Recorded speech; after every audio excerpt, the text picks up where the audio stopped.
Esse vídeo é uma parte de uma série de conteúdos da monitoria de farmacologia da UEA. Hoje vamos falar sobre anti-inflamatórios esteroidais. Nesse slide vamos falar sobre os anti-inflamatórios esteroidais, que são amplamente utilizados na prática clínica. Esses medicamentos também podem ser chamados de corticosteroides, glicocorticoides ou simplesmente esteroides. O motivo desse nome é que eles imitam o hormônio fisiológico chamado cortisol, que é naturalmente produzido pelas glândulas suprarrenais e desempenha um papel fundamental no controle de processos inflamatórios e na resposta ao estresse. Entre os principais exemplos que podemos citar, temos a betametasona, a prednisona e a dexametasona, todos amplamente utilizados para tratar inflamações, alergias e diversas outras condições clínicas. Os glicocorticoides podem ser classificados de acordo com 3 critérios principais.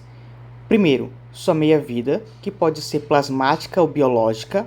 Segundo, sua potência relativa em comparação à hidrocortisona, tanto em termos de ação anti-inflamatória quanto mineralocorticoide. Terceiro, pela sua duração de sua ação. Quanto a essa última, eles são divididos em glicocorticoides de curta duração, com ação inferior a 12 horas, glicocorticoides de duração intermediária, entre 12 a 36 horas, e glicocorticoides de longa duração, com efeito superior a 36 horas. A respeito do corticoide, como já foi dito antes, ele imita o cortisol fisiológico. Dessa forma, é pertinente abordar a fisiologia normal dos glicocorticoides endógenos, que são hormônios essenciais para o controle da inflamação e para a regulação do metabolismo. A produção desses hormônios começa no hipotálamo, onde o hormônio liberador de corticotrofina, conhecido como CRH, estimula a hipófise a liberar o ACTH, o hormônio adrenocorticotrófico. Esse hormônio, por sua vez, age nas glândulas adrenais, estimulando a produção de glicocorticoides, como o cortisol.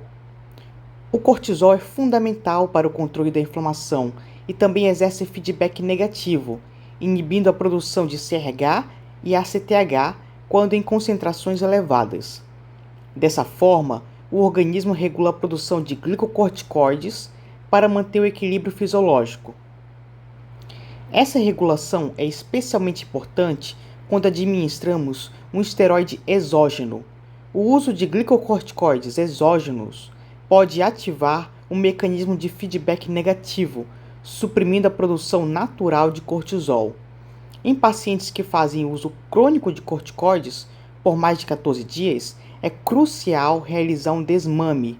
Isso significa que o medicamento deve ser retirado de forma lenta e controlada, para que o organismo tenha tempo de recuperar a produção normal de cortisol, evitando a insuficiência adrenal.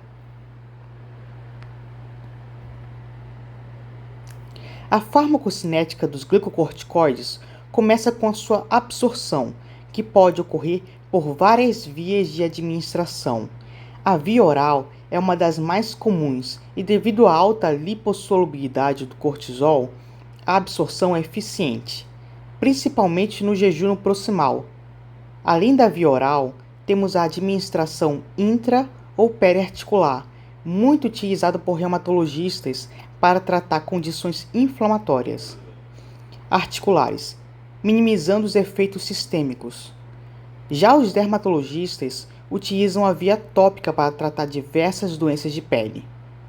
A via inalatória, por exemplo, é muito também utilizada. Assim, a escolha da via de administração vai depender da condição clínica e do objetivo terapêutico. Após a absorção, os glicocorticoides são amplamente distribuídos no corpo, sendo que cerca de 90% deles estão ligados à transcortina, também chamada de CBG, e 10% à albumina.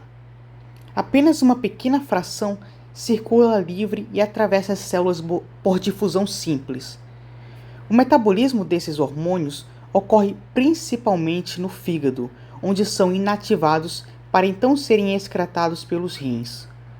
Por serem substâncias lipossolúveis, eles precisam de transportadores, como a já dita anteriormente CBG, para serem eficientemente distribuídos no sangue. Esses aspectos são fundamentais para entender o comportamento do fármaco no organismo e seus potenciais efeitos sistêmicos. Os glicocorticoides exercem seus efeitos através da ligação aos receptores de glicocorticoides, ou GR, no citoplasma das células. A formação do complexo glicocorticoide-receptor desencadeia duas principais vias de ação. A primeira é a transativação, que resulta na ativação de genes responsáveis pela produção de proteínas com efeitos anti-inflamatórios. A segunda via é a transrepressão, que inibe a produção de citocinas pró-inflamatórias.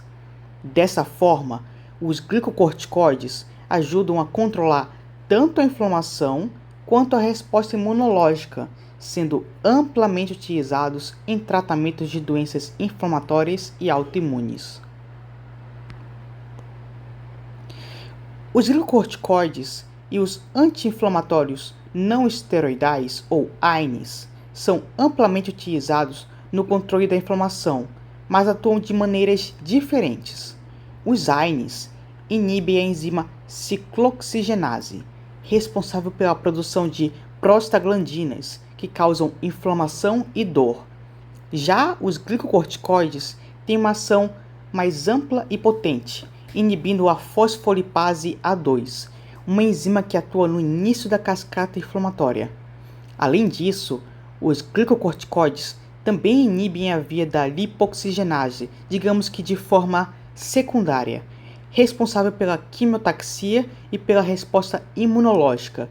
Por isso, são usados não só como anti-inflamatórios, mas também como imunossupressores em várias doenças. Apesar dos benefícios terapêuticos, o uso prolongado ou em altas doses de glicocorticoides pode causar uma série de efeitos colaterais indesejados. No sistema nervoso central, é comum o paciente desenvolver insônia ou ansiedade. No sistema gastrointestinal, os glicocorticoides podem aumentar o risco de úlcera péptica. Em termos de imunidade, o uso crônico pode levar ao aumento da incidência de infecções, já que esse medicamento suprime a resposta imunológica. Além disso, no sistema osteomuscular, os glicocorticoides podem estimular a reabsorção óssea, levando à osteoporose, enquanto no sistema endócrino podem causar deposição de tecido adiposo e dislipidemia, o que exige um controle rigoroso durante o tratamento. Essas foram as nossas referências utilizadas para realizar esse vídeo.